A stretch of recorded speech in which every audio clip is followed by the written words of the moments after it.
Lalapit na naman ang holiday season, may mga naisip na din ba kayong pangbenta? Super dali lang neto gawin kaya idagdag nyo na din to. So dahil nga marami akong mga cake scrap, eto gagawin ko na lang siyang cake pops. Nag-add lang tayo ng chocolate syrup dito nga sa cake scrap natin. Pwede rin chocolate ganache or yung mga sobra-sobra nyong icing, pwedeng yun na lang ang ihalo nyo dito. Para mas sumarap, tsaka para pag kinagat natin yung cake pops, hindi siya buhaghag. Ayan o, diba? Parang fudgy siya kainin. Kailangan ganon yung maging texture niya. Kung tamad din kayo magtimbang, pwede namang tablespoon ang gamitin nyo katulad netong ginagawa ko. Bale, 1 tablespoon yan. Para kahit papano naman pare-parehas yung pagkabilog natin. Kaya din tayo naglagay ng syrup kanina kasi nga para mabilis natin siya mabilog. Ayan, ganyan dapat ka-perfect. Sana all perfect. Ang kinis, 'di ba? Ulit-ulitin lang natin yan lahat hanggang maubos natin itong cake scrap nga natin. Kung tatanungin nyo ako kung saan galing tong mga scrap na to, di kasi ako gumagamit ng mga molder sa mga number cakes na order sa akin. Bale, nagbe-bake ako sa square pan. Doon ako nagka-cut ng mga numbers kaya lagi talagang may ganitong pinagtabasan. Minsan ginagawa ko tong cake in a cup or cake in a tub. Minsan naman mga cakesicles. Pero kung gusto nga natin ng mas affordable, eto, cake pops ang solusyon dyan. Tapos, after natin bilugin yung mga cake pops natin, syempre magme-melt na tayo ng chocolate. So, ito na nga yung gamit natin. Syempre, Dutch Premium White Chocolate. Kung gusto nyo ng hindi ganun katamis, mag bittersweet kayo or dark. Pero para sa akin, carry na tong premium. Masarap siya dito sa cake scrap ko. Bale, chop lang natin siya into small cubes. Mas maliliit, mas better kasi para mas madali siya matunaw. After natin i-chop, isalang lang natin to sa microwave. Mga 30 seconds ko lang to sinalang. Tapos, eto na nga yung naging consistency niya. Kapag ka ganitong mga chocolates, medyo sensitive talaga to sa heat. Kaya hanggat maaari, bantayan nyo every 10 seconds, i-check nyo siya sa microwave. Kung walang microwave, pwede rin naman mag-double broiler kayo. Sa isang bowl, maglagay kayo ng boiling water. Tapos, ipatong nyo nga ulit itong bowl ng chocolate na tutunawin nyo. Tapos, yun, tunawin nyo lang din ulit, syempre. Basta ingat lang kasi nga kapag ka nasobrahan to sa init, lalabas yung oil niya. May hirapan na kayong gamitin siya pang cake pop. Nag-start na tayo mag-dip dito ng mga cake pops natin dito sa melted chocolate. Bale, wala pala akong hinalo sa melted chocolate natin. As in, melted chocolate lang talaga yan. Same procedure dito sa white chocolate. Ganun lang din, i-dip natin ulit. Bago ko pala i-dip yung mga cake pops natin dito sa mga melted chocolate, bale, freezer ko muna siya mga 10 to 15 minutes. Pero wag sobra-sobra yung as in nagyayelo na talaga yung cake pops. Nakalimutan nyo na siya sa freezer. Kasi hindi magiging maganda yung resulta nun kapag ka-dinip natin siya dito sa chocolates natin. Meron pa pala ako ditong kulata na cherry red. Kaya sabi ko, ibahin ko yung color ng iba. Etong food color na to lang talaga ang kasundo ko sa mga white chocolates. Kasi nga oil-based to. Kasi kapag ka-gel food colors talaga ang gamit ko sa white chocolate, ewan ko ba kung ako lang nag-aaway talaga kami, hindi ko nagagamit yung white chocolate. Kaya simula nung laging nangyayari sa akin yon, hindi ko na inulit kasi nga nangihinayang ako, nasasayangan ako lagi ng mga white chocolates. Paulit-ulit, puro white chocolate. Pero ayun na nga, balik tayo sa sinasabi ko kanina, dun sa wag sobrahan sa pag-freezer ang mga cake pops. Kasi nga kapag ka sobrang lamig, tapos i-dinip natin siya sa chocolates natin, kapag nag-set siya, nagka-crack. Hindi siya maganda tingnan, kaya mas okay talaga na saglit lang siya i-freezer. Basta pag tinusok siya ng lollipop stick at hindi nabiyak, ayun, okay na yon ipang dip. Simple lang naman yung dinesign ko dito kasi nga parang pangkain lang na naman namin to. Pero bala ko din i-offer to sa darating na December nga. Ang perfect kasi niya ipang regalo, diba? Tapos pwede ring dalhin sa Christmas party ng mga bagets natin pag giveaway sa mga kids. Diba? Instead of toys, may chocolate na sila, may cake pa sila dito. Siguradong matutuwa sila, mabubusog pa sila. Tapos dito sa liner na gamit natin, bale 1 ounce to. Saktong-sakto lang dito yung 1 tablespoon na scoop natin sa bawat cake pops. Diba? Ang perfect niya. Kadalasan ginagamit itong ganito kaliliit na liner sa mga coconut macaroons. Diba? Pero dati kasi nag-offer din ako ng 1 ounce na cupcakes kaya meron pa ako nun. Sa packaging naman, kung naalala nyo yung cookies nun, eto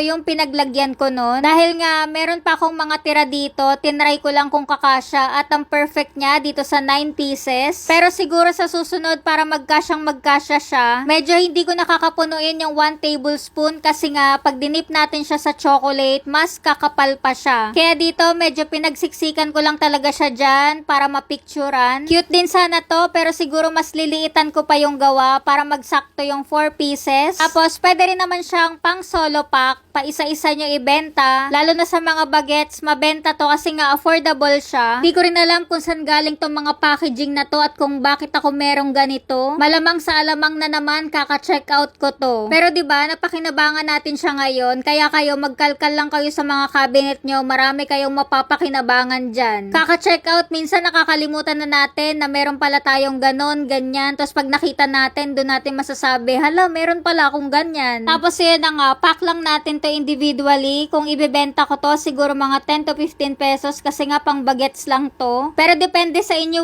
syempre kung gagamit kayo ng mga Belgian chocolates or yung talagang mga branded, costing na kayo para alam nyo kung magkano to ibebenta per piece. Sabi ko nga sa inyo, mga bagets ang ima-market ko dito. Saka kesa masayang yung mga cake trimmings ko sa freezer, ayan, pagkakitaan pa natin. Kasi bawal na magsayang ngayon, Diyos ko, nakakaloka na ang presyo ng kokwa.